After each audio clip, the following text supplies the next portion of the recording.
अधूरा सपना। श्रुति मेहरा एक नाम जो हरियाणा के टेनिस जगत में एक उभरते सितारे की तरह चमका था।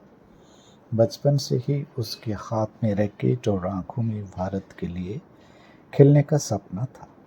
राज्य स्तर की कई प्रतियोगिताएं जीतकर वह राष्ट्रीय स्तर तक पहुंची थी। उसके पिता संजय मेहरा एक व्यवसायी थे जिन्होंने अपनी बेटी के सपनों के लिए करोड़ों खर्च कर दिए। करीब 2.5 करोड़ रुपए उन्होंने श्रुति की टेनिस ट्रेनिंग, विदेश टूर्नामेंट और उच्च स्तर के कोचिंग पर लगाए थे। उनका सपना था कि उनकी बेटी देश का नाम रोशन करे, लेकिन किस्मत को कुछ और मंजूर था। एक अंतर्राष्ट्रीय प्रतियोगिता की तैयारी के दौरान श्रुति को गंभीर कंधे की चोट लगी। इलाज के बावजूद वह पूरी तरह से वापसी नहीं कर सकी। खेलना छोड़ना पड़ा। वह टूट गई लेकिन थमी नहीं। उसने अपने अनुभव और खेल को दूसरों तक पहुंचाने का निर्णय लिया। उसने कोई बड़ी अकादमी नहीं खोली थी, लेकिन गुरुग्राम में अलग अलग टेनिस कोर्ट बुक करके बच्चों को प्रशिक्षण देना शुरू कर दिया। लोग उसे कोच के रूप में पसंद करने लगे। पर इस नई राह ने घर में एक अलग तनाव पैदा कर दिया। पड़ोसियों की बातें, रिश्तेदारों की फुसफुसाहटें, इतना खर्च किया और अब ट्रेनर बन गए। संजय को भीतर ही भीतर सानने लगी। उनका अहंकार आहत हुआ। उन्हें लगा बेटी ने उनके सपनों की दिशा बदल दी।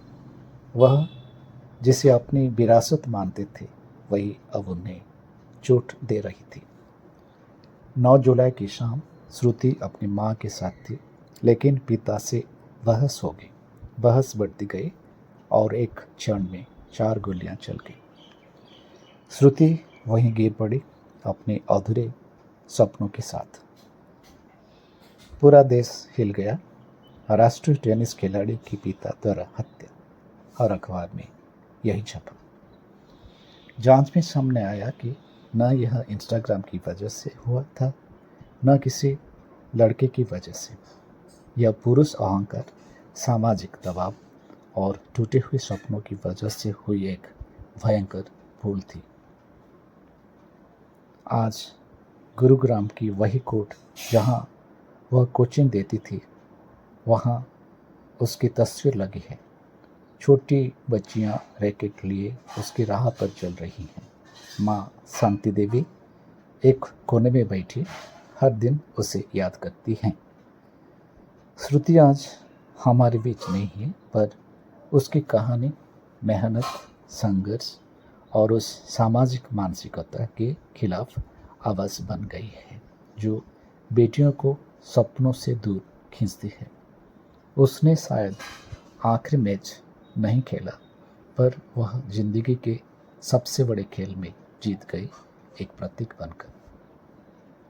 स्पष्टीकरण: ये कहानी एक सच्ची घटना से प्रेरित है। इसमें वर्णित पात्रों के नामों को बदल दिया गया है और प्रस्तुति में कुछ रचनात्मक स्वतंत्रता, क्रिएटिव लिबर्टी ली गई है ताकि विषय की संवेदनशीलता और भावनात्मकता को सम्मानपूर्वक प्रस्तुत किया जा सके। इसका उद्देश्य किसी को भावनाओं को ठेस पहुंचाना नहीं है।